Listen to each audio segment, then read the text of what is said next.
So welcome to November Storytime. Our topics today were adapting to change. So the idea of being capable, but then Mum also brought up the idea of just being sufficient to the day. And that's kind of what I've gone with here in terms of the capability. We wanted it to be Ada again. So Ada's in the story. A parents group as opposed to a mother's group. Kids in the kitchen. Animal distractions during serious moments or conversations. Mirroring in pets. I didn't quite get the mirroring thing into the story. I did, but very briefly, so I've based the poem on that one. Pet sitting, in particular, when the pet isn't at all like the owner says it's going to be. Yep. Schrodinger's cat. Optical illusions concerning animals. And the third uninvited person who crashes a date and what you do to try and get rid of them. So yes, the idea of this outfit is, I've got the glamorous dress to go on the really fancy date, but it's freezing. And also possibly the idea, like you didn't know what your date was taking you to do, so you dressed completely wrong. Yeah. And it's outdoors and it's freezing And it's funny because the reason we think this is that I've got the ruggy around my bottom, even though I'm quite. Well, actually, I've secretly got track pants on under the dress. So has Barry. He's got a tuxedo top and he's got a nice jacket, which he doesn't wear much anymore. And he's got trackies and own boots. Yeah. Zoom formal attire. Definitely nailing it there. Yeah. Top up, bottom down, the party zone. Yeah. But the other thing I recall this, it was a radio program and women were ringing up and talking about absolute turn-offs that they'd had with various male dates, and there were all sorts of things that you can imagine. But one of them was this group of nurses and they were all very, very keen on this attractive male doctor. And then one day he was in his scrubs and they found that like he tucked his shirt into his underpants. And they were like, oh no. So the other thing about the jacket is the idea of it gets cold and the date gives you their jacket, but you didn't actually like the date, but now you've got their jacket at home. So how do Yeah. So this is a quiet one, but we've got this whole menagerie to join us to interrupt our dates. So this little poem is based on the mirroring in pets idea. It's a little bit children's book sounding, I think, but in a very Shakespeare way. They're like I'm in Upstart Crow or something. It's called In the Mirror I Have Feathers. I saw a man who was quite cross, and with him walked a dog. The dog was stout and had a face of wrinkled skin and frowny snout. I saw a lady with a cat, and she was lean and tall. The cat catwalked with long-limbed strides along the garden wall. A child played on a trampoline. A rabbit played below. The child went bounce, and the rabbit pounced a binky on the lawn. A person bowed and with a stick inched slowly down the street, and with them went a tortoise with bowed shell and inching feet. And someone grand with features proud stood boldly in the road, beside a horse majestic with just such a certain nose. 'Tis strange, I thought, how all these beasts are different, yet alike, and every pose a human makes their furred or feathered friends do strike. And doesn't it make you wonder then, this mirror of earth's kin, how much they understand of us and how much we of them? Oh, yeah. Nice. Yeah. Some bits of that rhyme to me sound like a dragon in a wagon. It's something that the cadence of it is very similar. There's a cat in the house, I think. There is a cat. This cat's like really doing appropriate, coming across the screen. Interrupting. So this story is called Es Reicht. It's a German phrase. So don't worry if you don't know what it is, but you'll get to understand the definition. I have potentially taken a bit of artistic license and I'm almost using like an in-group language interpretation of the phrase. So it does mean what I say it means the first time, but the way that the characters start to use it is a little bit broader than perhaps a German speaker would actually use it normally. Ada squinted at the computer. Her best friend, Nita, who had returned to Australia after uni, wanted to try a video call so that they could see each other. This was a nice thought. However, it meant that Ada had had to buy a webcam for her computer, and the webcam was currently making her look like she'd been cut out of a psychedelic magazine. The clip that was supposed to hold the camera onto the top of Ada's computer screen was not quite the right size or shape, and therefore her image was also on a slight angle and showed more of the ceiling than of Ada. Nita was used to video conferencing and had obviously set up a dedicated office space at home for work calls. Hence, her face was nicely positioned on screen, and she had a headset with a microphone, which was allowing Ada to hear Nita laughing at her very clearly. What Nita definitely did not have was a distraction-free environment. As Ada was trying to tell Nita about her most recent memory competition, Nita's 4-year-old, Florrie, appeared in the study door in the background. Florrie was holding a large branch of some kind that had got tangled up with the door handle and was causing the door to continuously open and close as she attempted to enter the room. Ada was supposed to be Florrie's godmother. She'd been there when Florrie was born and managed to hold baby Florrie without dropping her, something she was quietly proud of. But it seemed to Ada that a baby was one thing and a walking, talking small human was quite another. When Nita was on the phone to Ada recently, she would often stop midway through a discussion and say something like, don't put that in your mouth, or be interrupted by screaming. Ada did not like these new and frequent interruptions to her talks with Nita. But Nita seemed to be convinced that Ada was a good person for the small human she'd created to rely on in case of emergency.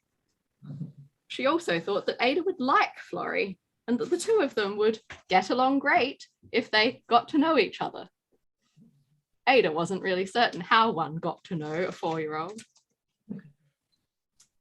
Florrie, put the plant down and come say hello to your godmother, Nita called now, emphasizing her belief that Ada and Florrie would be perfectly capable of having a good chat. Got to plant twee, Florrie answered, trying to disentangle her large bit of branch from the door. Put it down for now, Nita responded patiently. We can put it in some water after our chat. Ada frowned. What Florrie had there was definitely a branch and not a plantable tree. She thought Nita should know better than to encourage doomed projects. Nita took off her headset and went and untangled the branch from the door, propping it up against the desk and sitting Florrie on her lap. Can you wave to Aunt Ada? She asked Florrie. Florrie hid her face in Nita's jumper.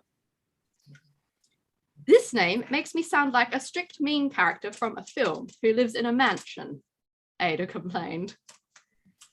Florrie turned to look at the screen, with her nose scrunched up, giving Ada a look that suggested this description was accurate. So there's a memory competition in my city with a cash prize in August, Nita told Ada, putting her chin on top of Florrie's head and guiding the child's sticky fingers away from her keyboard. You could visit and we could both enter like old times. Ada gave her a suspicious look. If I win the first prize, will it pay for the flight? Nita stretched off camera to reach something and put a plastic cup with a lid and a sippy top in Florrie's hands. Not quite, but it would be a discount. Replied Ada. She strongly suspected that Nita had ulterior motives of some kind. It would be nice for you and Florrie to meet properly, Nita added. Then she went, "Whoa!" and Florrie stood up on her lap, wobbling dangerously, as a small furry head appeared out of the neck of Nita's jumper. Sausage, how did you get in here? Nita scolded. Florrie scrambled off Nita's lap, screaming, "No, Sausage, go away! Sausage is the worst!" Nita stuck a hand inside her shirt and withdrew the ferret, who looked very pleased with himself. Ada was frowning.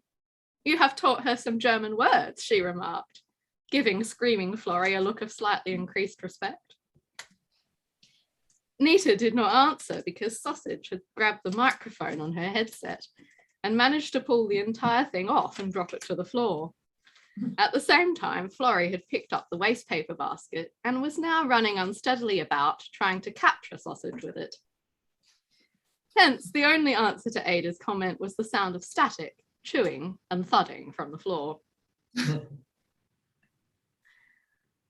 Ada arrived in Australia to a grey day and strong winds that buffeted her carry-on bags as she descended the steps to the tarmac. The ground glistened with rain, and the wind made its way up the loose ankles of her jeans. Trust Nita to ask her to visit in the winter, leaving behind the most pleasant part of the year back home. She was further put out when she made her way out of the international arrivals exit to find Nita waiting with Florrie on her hip and an unfamiliar man in tow. Ada was accustomed to having Nita to herself. Now, not only was the tiny human going to be here, needing absurd amounts of attention, but it looked as though Nita also had a new date. Nita gave Ada a one-armed hug. "Hey you, this is Gabe, my boyfriend. He has a nephew at my parents and kids group. You remember how I was saying when we chatted?" Ada had to admit to sometimes tuning out when Nita talked about her romantic exploits. She didn't really get all that, but she wasn't about to let on that she'd forgotten something Nita had said, so she just shook hands with Gabe and said, "Pleases me to meet you." "Florrie," Nita nudged her daughter, trying to get her to turn and look at Ada. "This is your Aunt Ada, remember? You saw her on the computer when we had our video chat." Florrie looked at Ada with an expression of great distrust and disdain, which Ada tried her best not to return. "Cooking now?" Florrie said questioningly, looking at her mother. Ada gave her a look. This was not a very polite way to respond to being introduced to somebody. "Sorry," Nita laughed. "We've arranged for the kids to do some baking together at the group this afternoon, and Florrie is excited." "There is parents' group today?" Ada asked, glaring. She hoped she'd be allowed to sleep off the jet lag instead. "Yeah. Entschuldigung, Ada. I know you just got here, but I'd love it if you'd come. I'd like the other parents to know you. We have all sorts there, not just mums. Gabe brings his nephew sometimes, and we have lots of dads too, and a Zaza and 2 grands and a grampy.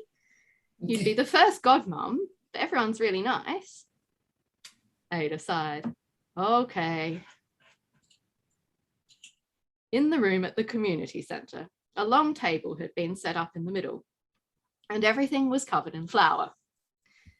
As Nita entered with Florrie, Ada and Gabe in tow, a child skidded over on the floury floor, thudded down on their bottom, and began screaming. A little girl with a unicorn horn on a headband was adding to the floor's slippery coating as she smoothed off a measuring cup of sugar with the back of a plastic spoon. The adult supervising this held out a mixing bowl for the sugar to go into. The child, as if conducting an experiment, dipped a finger into the measuring cup and licked it. Then she spilt about 1/3 of a packet more sugar, filling in the hole that her finger had made, before finally tipping it into the waiting receptacle.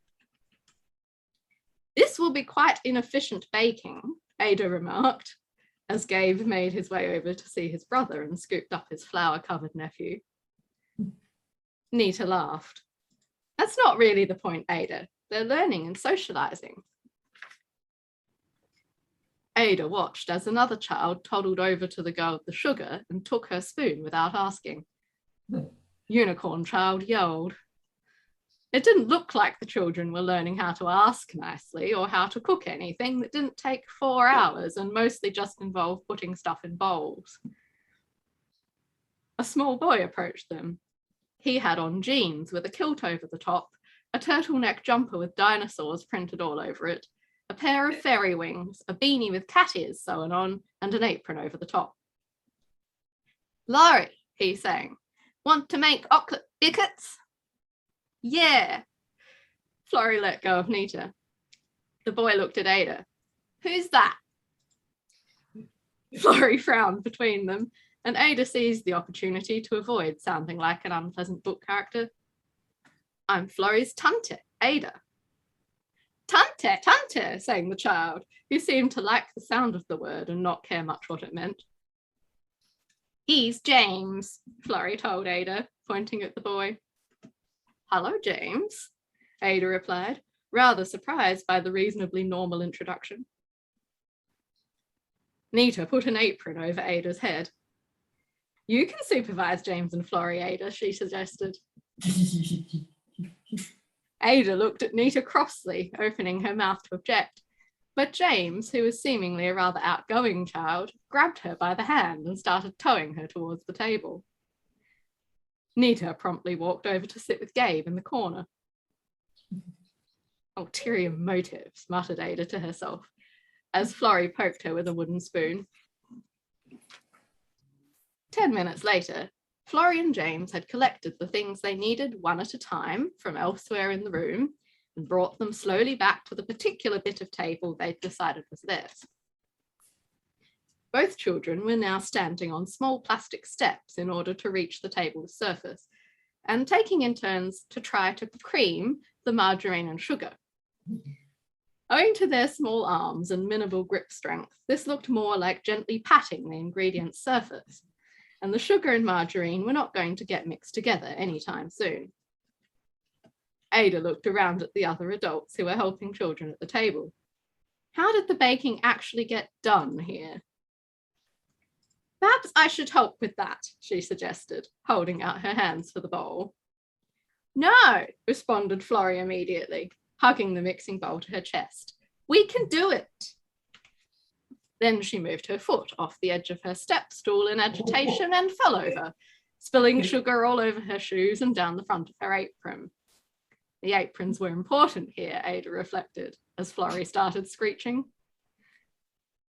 Ada looked around for Nita. She didn't know how to get Florrie to stop crying. Nita was nowhere in her line of sight, however.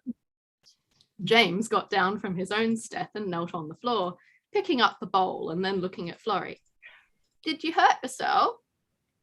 Florrie shook her head. "There's sugar in my shoes," she wailed. "Take them off then," James replied practically. Ada knelt down. "Good idea. Take them off and shake them, Florrie." What this actually meant was not that Florrie tipped the sugar out of her shoes, but that she ended up back at the table in her socks, the shoes forgotten as she and James made a second attempt at the first step in the recipe. "Perhaps we can all take in turns this time," Ada told the children. This received no objections, so Ada creamed the sugar and margarine and then waited while the children pretended to have some effect on the mixture.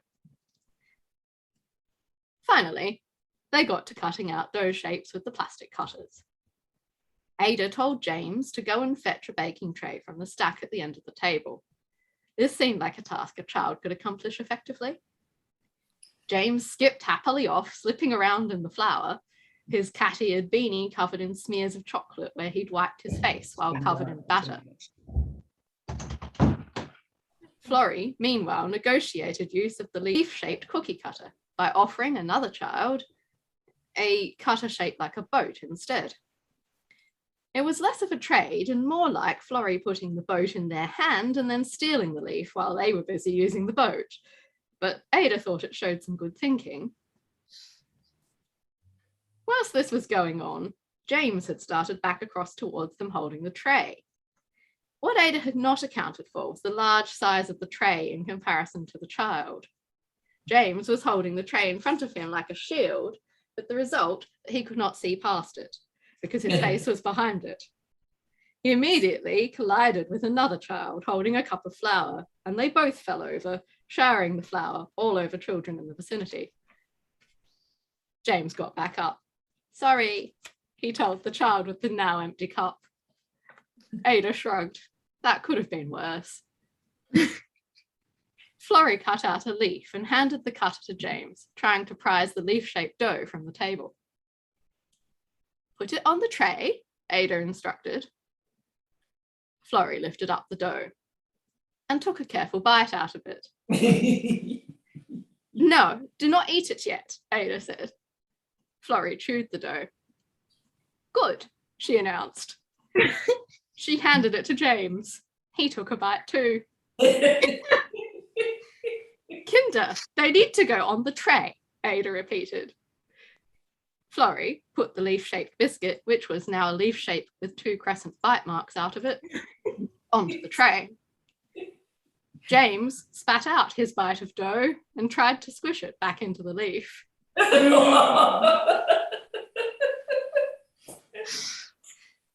Sometime later, the leaves with bites out shaped biscuits were in the oven, and Ada was trying unsuccessfully to get the children to clean up. James, brush the flour into the bin with the cloth, she directed, holding the bin under the edge of the table. James brushed the flour onto the floor next to the bin. Then he peered around Ada. Hey, Laurie, your mum just kissed Tommy's Uncle Gabe. Florrie tried to turn around and fell off her step again. Ouch, she grumbled, thankfully not crying this time. They do that lots now, she replied to James, still sitting on the floor. We should get them to do something fun. Great idea, Ada encouraged. They all bounced over to Nita and Gabe, who were now having some kind of quiet discussion, Nita's head on Gabe's shoulder. Mom! Florrie poked Nita. Nita sat up. We were just saying what a good job Ada was doing of helping you, she announced. Ada narrowed her eyes. Good is not the word I would have used. Nita shrugged. Well, nonetheless, we were thinking of going out to the cafe quickly while the kids' biscuits are baking. Yes, please. Do you want a coffee? Florrie bounced up and down. Muffins, muffins! Florrie, Gabe interjected gently. You'll have all those chocolate biscuits soon, remember? Does the cafe have the Danish fruit baked things? Ada inquired. Yeah, we can get you that, answered Nita, smiling. Let us all go then, Ada grinned. Gabe flashed Nita a smirk. Tante, Florrie interrupted, where are my shoes? In the car, Florrie opened the box that contained her share of the biscuits, filling the vehicle with the smell of cocoa powder. They don't really look like leaves anymore, she observed. Ada twisted around in her seat to look at her. That is because you bit them all. Florrie nodded, seeming to carefully take this in. But I know how they taste now, she reflected. Yes, Ada agreed. So it is a compromise. Es right. Florrie poked the biscuits. It's right? No, Ada explained. Those are German words. It means it is enough. Like, they will do the job. They're not leaf-shaped, but they are biscuits. Florrie was quiet, looking out of the window. Nita smiled out at the road. Suddenly, Florrie pointed outside and tucked her legs up on the back seat with a squeal. Sheep! Sheep! She hid behind the lid of a biscuit box. Nita glanced to the side, then returned her attention to the road ahead. Florrie, we talked about this, didn't we? Sheep are scared of you. And they're outside, and they're behind a fence, aren't they? Florrie wailed loudly. They eat the plants! Ada looked out the window at the field. So do you, Florrie. Plants grow back, you know. She scanned the view. Also, I think those are just hay balls with white covers. At Nita's house, Sausage the ferret was waiting. So was Rascal the cockatiel and Tubby the tabby cat. Ada could not make much sense of why Nita had decided to have 3 badly behaved animals in her house when she already had a small, energetic, younger human.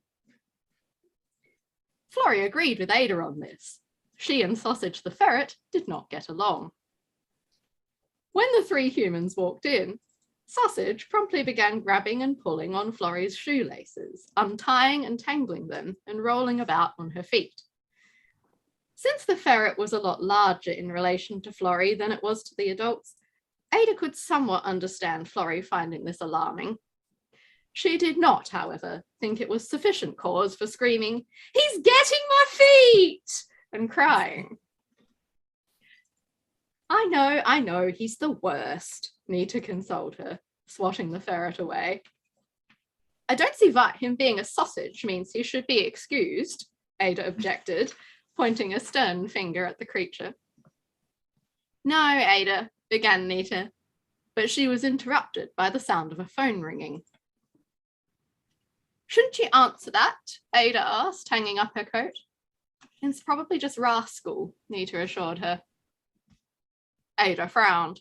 "Your bird rings you up?" Florrie bounced off in the direction of her room, no longer crying. "He tricks us," she said, unhelpfully as she passed. "Rascal mimics things like phones and kettles," Nita explained more clearly. "The phone probably isn't ringing." Nita went into the kitchen and put the kettle on, making tea to go with Florrie's biscuits. Ada followed, hoping that neither Florrie or James had a cold. Florrie came in and used a small plastic step like the ones at the community centre to reach the cupboard and got down a plastic cup with stars on it. Nita poured her some juice. "So I was explaining to Gabe that you and I will have to focus and practice for the memory competition next week," Nita said to Ada, pouring hot water into the teapot. "Good," replied Ada. "So he was wondering if he could steal me away for a bit over the weekend first," Nita continued. Ada gave her a look. "Yes, it's a good idea to have a break before a competition," she replied. Nita looked back at her in a calculating way. "You and Florrie did well together today," she said. "So I wondered if you could take her to the group on Saturday and come back and feed the animals and keep an eye on things here if we stay out a bit late." Ada helped herself to milk. "I'm not very experienced with animals or children," she pointed out, "and I should also take a break before the competition." But then Florrie offered her the biscuit box and said, "Es Reicht?" Ada was impressed enough to agree. Nita said that Tubby was a very social cat and would always let everyone know by being very noisy if he needed anything. She also said that Rascal was mostly a very well-behaved bird, apart from pretending to be the phone, and would probably only need a water refill and a bit of seed. Sausage, who Ada was now calling versed permanently, came with no such reassurance. This was partly because even as Nita was describing what the pets and Florrie needed, Versed had done several things that were not very good manners. First, he fell into the swing-top kitchen bin whilst trying to steal a piece of bacon rind. Then he tried to use Florrie's slinky toy as a tunnel and got stuck in it. Finally, as Nita was showing Ada where Florrie's backpack, coat and boots were, he was discovered tearing the insoles out of the shoes that Florrie had been wearing earlier. Sausage requires a lot of entertainment, Nita said, pulling the squirming ferret out of the shoe rack. "I never would have thought that," Ada snorted. "Ferrets are high risk for becoming pests in Australia," Nita continued, So he must always be secure. If he goes outside, he has to wear his harness. She waved a leash. And if you go out and leave him home, you need to put him in the laundry with toys and nothing he isn't allowed to chew on. Ada folded her arms, looking at the creature as he attacked a small teddy bear that Florrie had dropped. Right, Wurst, she told him. We'll see if we can teach you some manners.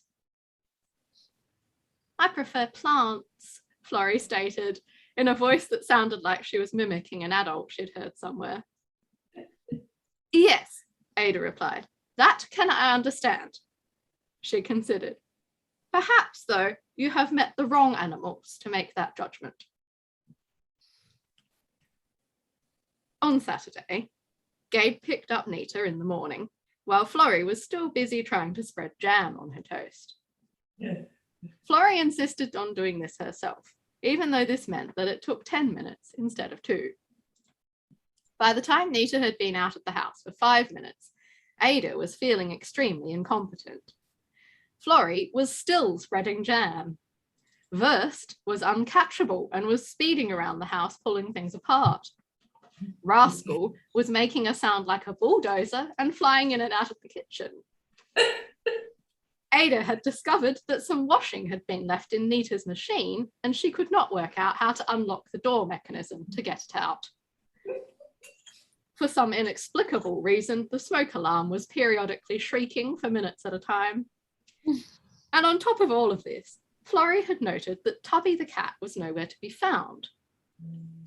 She did not seem very concerned when she said this, but given Nita's assurance that the cat was normally very vocal and friendly, Ada was worried. Does he normally hide from you? She asked Florrie. Sometimes he's here, sometimes he isn't here, was Florrie's useful response. Well, he must be here, really, Ada told her. You just don't always know where he is. Florrie shrugged. Gabe says he's like Rodinger's cat. I don't know what that means, though. She squinted at Ada. Who's Rodinger? Schrodinger, answered Ada, very loudly, trying in vain to get the battery out of the smoke alarm. It's someone who probably didn't care much about his cat. She finally succeeded in her task, and the room fell silent momentarily. Then Rascal began imitating the smoke alarm, and they were obliged to continue yelling. Florrie, luckily, seemed to find this funny rather than distressing. She started eating the toast at last. Why? She asked. Oh. Why what? Sighed Ada. There are a lot of things that you could mean. After some discussion, Ada ascertained that Florrie meant, why don't you think Schrodinger cared about his cat? And attempted to explain to Florrie what Schrodinger's cat was. This was probably quite a lot to ask of a 4-year-old to comprehend. But Florrie behaved as though she knew what Ada was saying, nodding along. Eventually, she pointed through the door to the living room. Tubby's not dead. He's over there. Wurst just used him as a step to climb up onto the TV. Florrie wanted Ada to take her to the park before playgroup. There's a truck with chips in and water lilies, she said. Going to the park, however, meant either catching Wurst and putting on his harness or luring him into the laundry to be locked in. The ferret was not receptive to either idea, and Ada spent a lot of time chasing him. When she was just about to give up, Ada spotted the disobedient animal coming unsteadily out of the bathroom with his head stuck in a toilet roll and managed to scoop him up. Florrie brought Ada Wurst's harness. This initially caused Ada concern. She had not planned to take the ferret out. However, when he saw the harness, Wurst jumped down from Ada's arms and sat very still, eyeing the harness excitedly. Oh, said Ada. It would have been useful to know about this behavior before.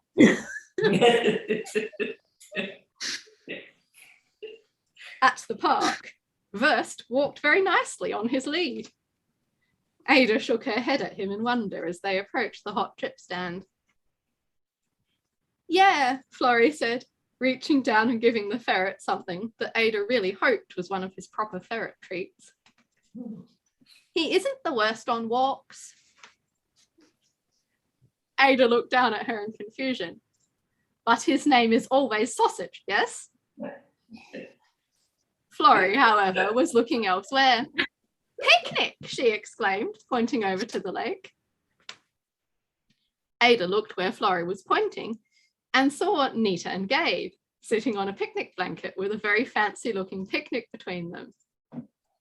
Oh, it is your mum and Gabe, she laughed. Do you think we should take our chips over there? Yes, answered Florrie adamantly. Ada did not know that Wurst was extremely fond of picnics too, so she couldn't possibly have foreseen the fact that he would run over and keep snatching the picnic food out of Nita and Gabe's hands, or roll around on the blanket between them, pushing them apart. But that didn't mean that she didn't find it all very amusing. She and Florrie sat on the edge of Nita and Gabe's picnic blanket and ate their chips. How has your day been so far? Ada asked Nita. Nita smiled. Oh, you know, not bad. We had a nice breakfast and Gabe got us a lovely picnic lunch. Only my ferret ate most of it and the park is a bit busier than we expected, so it's not very private. Gabe laughed and rolled his eyes. Should have gone to the cinema, Ada remarked. Looks like there's rain coming soon. Nita brushed breadcrumbs off of her knees. Well, we still have time, so we might go to the movies after this. I like movies, Florrie declared. Yes, but you have playgroup later, Nita reminded her. Ada considered. We could go see a different film, Florrie, a shorter one. Then we could all go together to the cinema. Nita folded her arms. Ada, you brought a ferret with you. You can't bring him to the cinema. Oh, yes. Ada tossed a chip to a passing duck and 15 seagulls promptly flew down and started fighting noisily over Nita and Gabe's picnic crumbs. Wurst sat up, turning his head quickly from side to side to look at them all, and very much resembling Nita as she looked between Ada and Gabe. Oh dear, Gabe remarked suddenly, looking at his watch. I've just remembered I left washing in the machine. Is it okay to drop by my place quickly, Nita? Oh, that reminds me, Nita, Ada interjected. There is washing left in the machine at your house, and I cannot make the door be open. Please, can you describe how to do it? Nita sighed. After Nita had given Ada full instructions on the operation of her washing machine, she suggested that Florrie, Ada, and Wurst return and sort out her washing, whilst she and Gabe went to sort out his. The picnic blanket was rolled up, and the seagulls were left to squabble unhindered by Wurst, who had seemed somewhat interested in catching one. Ada and Florrie trailed Nita and Gabe to the edge of the park. Ada was thinking about the fact that now she had to try to get Wurst to stay in the laundry, and she had to supervise whatever Florrie and the other small humans wanted to do at playgroup, or risk an extended conversation with other children's guardians. Back at the community centre, the children were making three-dimensional collages with buttons, bits of ribbon, and dried colourful pasta pieces. The parents were mostly sitting around the edge, drinking coffee. Ada wasn't sure what to do. She did not like the idea of helping with collages. Unlike baking, there would be no instructions, so she couldn't really be sure what the goal was. On the other hand, she did not particularly want to talk to the other parents. One of them might ask her something about Florrie that she couldn't answer and show her up. The child named James didn't seem to be here today, but Florrie happily squeezed in between some other children and took a piece of paper, completely ignoring Ada and applying way too much glue to her page so that it soon ended up on her sleeve as she reached for the various objects to glue on. Ada wondered if there were aprons for elbows. Presently, Ada found herself being handed coffee by someone. "Hello," the woman smiled. "I'm Diane. I'm Billy's gran. Billy is the one currently gluing tissues to the page." Ada glanced down the table and sure enough, saw a child with a piece of paper completely covered in white tissues, piled up so high they were almost a centimetre thick. "I think we had better hope no one has a runny nose," Ada remarked. Suddenly, there was a wail from Florrie. "Worms, worms!" she screeched. Ada sighed. "I'm sure it is not worms," she grumbled, shrugging at Diane and moving in to see what the fuss was about. Someone had evidently been hoping to glue some bits of colourful knitting wool to their page, but had lost quite a few small pieces in the bottom of the container that they had been using as a glue palette. Ada could see why Florrie thought it was worms. This, of course, made it much more difficult to convince her that it was really just some pieces of yarn. Eventually, she gave up and said instead, "You know, Florrie, worms are very important for plants." Florrie seemed skeptical, so Ada got some green bits of paper and told Florrie about how plants grew, sticking leaves and ribbon roots, and eventually knitting wool worms onto the page. By the time they went home, they had a very detailed tree and underground collage, which was oohed and ahed over a bit by other children and their guardians on the way out. Ada was a bit embarrassed. It wasn't as though it was scientifically accurate or anything. "That's right," she mumbled non-committally as other people made a fuss. Back at Nita's house, Wurst had been working hard on Escape from the Laundry, but had only succeeded in making a small dent in the wooden door, so Ada counted this as a success. Upon first impressions, it seemed like the smoke alarm was going off again, but it was just Rascal doing a very good imitation. Ada found a seed bar under the sink and hung it up in the laundry to make Rascal be quiet, which to her surprise worked very well. She fed Wurst, which also kept him occupied, and Tubby came out of hiding at the sound of food bowls and suddenly started to behave as Nita had described. Florrie wanted to help cook the human food, so Ada, remembering how the children at Parents Group had slowly ferried each item from one place to the next, set Florrie to work getting things from the larder and putting them away again. This kept Florrie very well occupied, until Ada was serving the pasta, at which point she delightedly added an uninvited cinnamon garnish. "You will not like that," Ada told her, trying to skim the top off the sauce. Florrie didn't like it, and she cried and spat pasta across the table, where Wurst tried to lick it up in a race against Ada's sponge. Finally, Ada gave Florrie some chopped banana and ice cream and tried to follow Nita's washing machine instructions. The handle broke off in her hand. Ada gave up, sat down on the sofa with Florrie on one side of her and Wurst and Tubby on the other, and put on a movie. At 9 o'clock, Nita came in, taking off her shoes by the door. Florrie woke up at the sound of her mum entering, and then Ada woke up at the sound of Rascal pretending to be the smoke detector again. And then Wurst woke up and started burrowing between the sofa cushions. "How did you get on, Ada?" asked Nita. Ada held up the handle of the washing machine. "Not so good." Nita laughed. "Oh, don't worry, that happens sometimes. I'll wash that load again." She took the handle and went and used some mysterious trick to click it back into place. "How was your date with Gabe?" Ada asked, watching Nita turn on the kettle. "Oh," Nita shrugged, dunking a tea bag. Yes, right.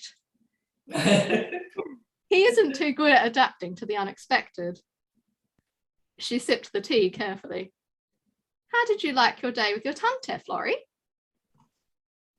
Ada smiled at the lack of Aunt Ada in the sentence, then looked nervously at Florrie, thinking of the smoke alarm and Wurst, and not being sure if the cat was alive, and the worms at the craft session. Florrie sat up and spread her hands. That's right, she said. And Ada beamed, because after all, es recht was enough. Oh, that's lovely. That was huge fun. Very nice. Oh, that was fabulous. Loved it. I love the fact that Tegan's cat was going in and out. Like, Oh, absolutely. most Was of that. doing did beautiful tail things. It's better behave than that bloody ferret. They are terrors. I like, but Wurst is always a sausage. Just, Oh yeah. Yeah, he's not the worst on walking. yeah. That was lovely. Pour the milk into the cup, you know. And the milk is poured into the cup and more milk and more milk. Oh, well, that was me. Yeah. Doesn't stop when the cup finishes. When the cup you know. is full. No? Yeah, because it's hard, you know, those sort of little motor control things. Oh, that's It's like the wrist thing of that- pouring. Mm. yeah. And I mean, it can happen to the best of us, you know, if the weight of something is a bit much, and the little hands, you know, the weight of them. They're not very flower. strong in the wrist. Yeah. Yeah. Yeah, children are a bit like that too. And the worms But that's a very brave kids group Yeah. to do Oh, cooking yeah. with like Cooking. 10 kids. I'm just imagining what that room would be like afterwards. Yeah. Bags Yeah. me not communicating. Yeah, I'm picturing the sort of big open plan community centre room that's all lino and there's not much Yes. in it. Like there are some plastic chairs and you can put the trestle table out in the middle. So they can just sort of pack it down and mop the whole floor. yeah. Get, you know, bifold doors either end so they can bring the hose in and, you know. And what is it about worms that kids do get a bit of a horror of? It is Some that is kids the like thing. worms, but Yeah. bendy curlers in my hair. Oh, yeah. All I those think my it might cousin A was massive- convinced it was worms. Sarah's got worms in her hair. You know, that was really fun. But, you know, they were like pink and Yeah, They yellow were and rainbow, blue. like all different Yeah. colours and They would foam. have all, They like, weren't oh, slimy or magic anything. worms. These Yeah. Florrie's worms were like, they were slimy because they were in things in the glue. Yeah, So it looked like yeah. it was all sort of wet and Yeah, yeah, I can understand that. understandably Thinking that's distressed. worms. Sorry, Tegan. Sorry. I was like with hair and standards and things like that. Also just when like you have this idea of what you think looks attractive or looks good or what a particular, you know, sports team or whatever does, and then you realize it's all like everyone's having to put in so much effort Yeah. and you think that you're the one who's different and you're like, oh no, no, everyone's doing this too. Yeah. yeah, everyone's wearing hair extensions to look Yeah. like that, you know. Yeah, no one Yeah. actually has No hair one like usually that keeps- long with that thick. No. Yeah. Yeah. Yeah. Yeah, I can't get over the caterpillars that they attach to their eyelids. I've seen- Like, false I eyelashes. don't even know how some of Some of them girls are really keep their big, eyes aren't they? open. Yeah, they You know, do. they must weigh a ton. Like the ones that have like gems on them and stuff. I'm like, Oh, isn't that actually heavy? Like pulling your eyelid down. of course it is. So I've never had false eyelashes of any kind on, but I imagine no, they'd be that quite is heavy. for- Barry's talking about eyelash extensions. They tie them on. Which are like Oh on yeah, permanently. they sew them onto each one to make them longer. Yeah, I've seen those. Yeah, I reckon that's a good topic. You should put that in somewhere. Just Well, eyelashes. cosmetic things. What like the Cosmetic. sort of the Yeah. beauty salon things, like the false nails Cosmetic and the disaster. Yeah, no, just this sheer absurdity of the length of the nails, the size of the eyebrows. so everything has to be bigger. Big. Yes. Yeah. Well, now- yeah. Maybe it could be like cosmetic extensions of various sorts causing practical mischief. Oh Maybe yeah, that okay. Yeah. Entire So life. cosmetic extensions. Back on the weird sporty things or clubby type things. I once filled in for my friend's marching girl group. Oh yeah, that's right. Was short. They were short of a girl, and if they didn't have an extra girl, they couldn't be in the Royal Adelaide Show display, which was some spectacular thing with 1,500 girls all marching together. Yeah. So, and you had to have your 20 in your club or whatever it was. So I was enlisted with like 2 weeks notice and given a pair of boots and somebody's ill-fitting costume or whatever. And I was desperately trying to learn this routine. Well, 2 weeks wasn't enough for me because that meant basically 2 practices and talking to my friend about it. But, okay, so I worked out this thing that if you, like kids at Irish dancing do a bit in teams when they're inexperienced, if you kind of look out of the side of your eye, you can kind of wing it a bit and move along with it. It's not going to look like military precision, but it wasn't too bad. So I thought, oh, this is super good.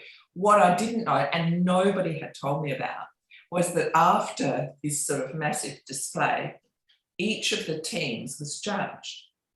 Oh. And this meant a judge coming along and like inspecting your attire and everything else. And apparently I tied up my boots wrongly and I hadn't tucked the tongue in a certain way. And my kilt wasn't, at just the right angle, like the pin was in the wrong spot or whatever else. So I'd got this first. And so the judge was kind of getting hold of me and going, pulling things around a little bit. And then when she got to the boots, she went, "Oh, you are a funny old thing."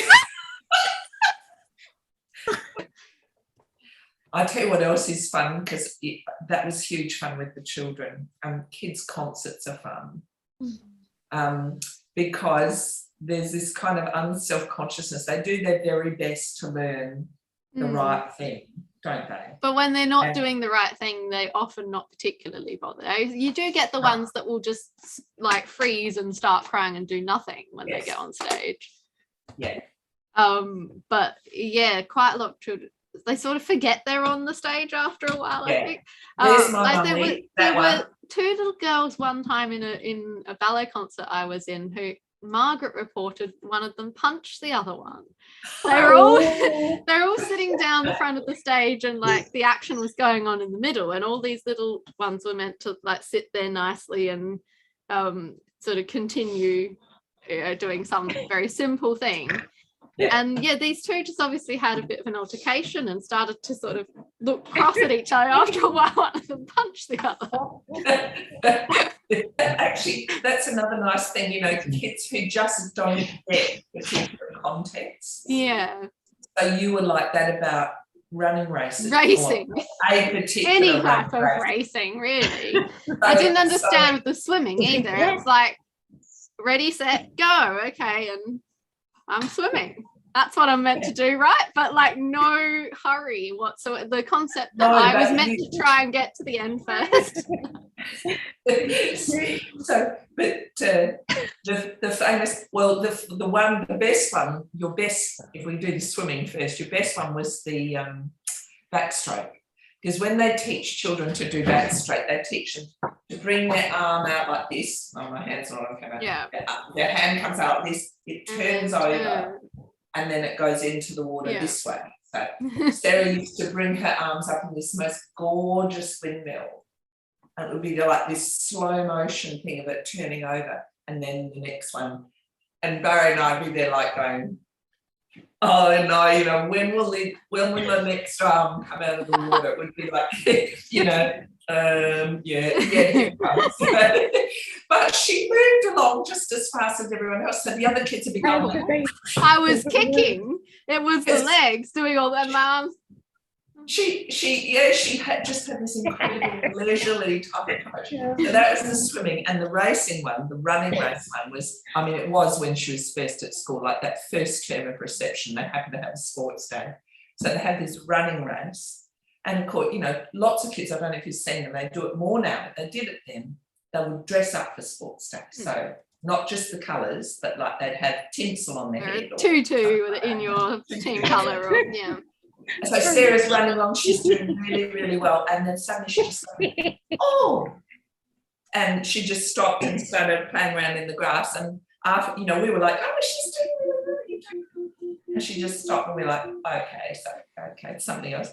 And afterwards, what happened? I found sparkle. Yeah. So she'd like in the flat on the race, she'd like go, oh, there's something sparkly. The magpie. The next story will be quite close to a solstice. Yes, it will. It'll be close to your summer and our winter solstice. So we might be able to kind of have a vague revisit of that theme, whether or not it involves the same, our familiar characters. But yeah. Well, yes, it'd be my summer. I don't remember, do I normally do the winter solstice story that usually would involve the characters coming back for your winter solstice or mine? Thinking for yours normally. I do it in June, July, because that way you can have fires and things. Whereas the summer one, you can't, and we don't really have the spot to make fires. But yeah, a different sort of solstice thing. I think I have occasionally done ones solstice. Have you done a summer one? And I haven't done a summer solstice themed one. So that could be quite interesting one. That'd be quite interesting because to do it as that's round about our longest day. They're getting really long because the longest day is an interesting, like, I mean, that's what it is, but and you could take that idea as a thing, the longest day. Ada might have had one of those on the day she looked after the children. Just because I'm looking at this screen with a couple of darkened people. Claire, have your lights gone out? Or are you no, I was actually just thinking I'm going to turn my lights on. The room that I'm in, the light switch is actually outside the room. To leave the room. So Claire slowly disappeared. Yeah. Andrew and Jane were in the canaveral light and the face. But I just heard this beautiful discussion about what light reveals, and I just think that is just a lovely phrase. What light reveals? What light reveals? Because it changes everything. You know, it can point out things almost that aren't really there. Do you know what I mean? Oh yeah, because there are lots of things where you've got to put something under a certain color of light or a certain intensity of light to see something. That's right, and also it can conceal a lot, but it can also suggest things that aren't there at all. Reveals or conceals or grossly exaggerates or almost warps. I don't know how you describe that, but sometimes a shadow thrown on something can make something look entirely different. Like those photographs. Claire doesn't. This is not Claire's favourite noise. No. You don't like the printer, really?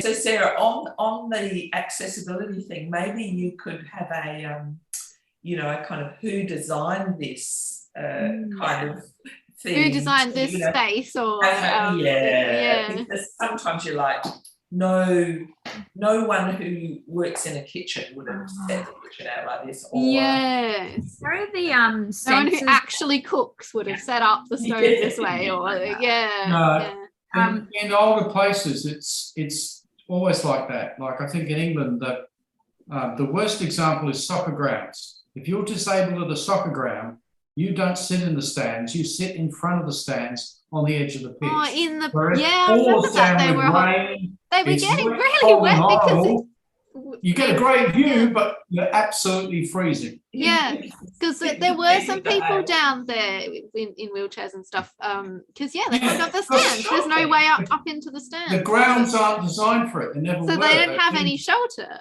which is like they're from 1850. Some of them. People to sit in the rain if they can't do stairs. That's not really. There's an English soccer ground which you have to look up on the internet. It's Fulham Football Club. It's called Craven Cottage. And that'll give you an example of how old-fashioned buildings in England have evolved. That's a soccer ground with a cottage in the corner. An actual There's cottage. actually a cottage. There's inside actually a the ground. house in the corner of the soccer ground, and all the stands are built around it. So it's the 11th of December, our next story. Okay. So yeah, it's a little bit off the solstice. Solstice would be the week after that, but we can still do a summer solstice theme for that. That's fine. The closest, include yeah. that. And yeah, The the idea of the longest day. longest day would be quite The nice. longest day. It doesn't have to be solstice. Well, it sort of sounds as though we'll have some sort of performance or Yeah. weird Something. requirements kind of sporting activity in it. Good on Alright. next one, people. See you later. Thank you, everybody. Thank you. Bye-bye. Bye, Cree. Be as well behaved.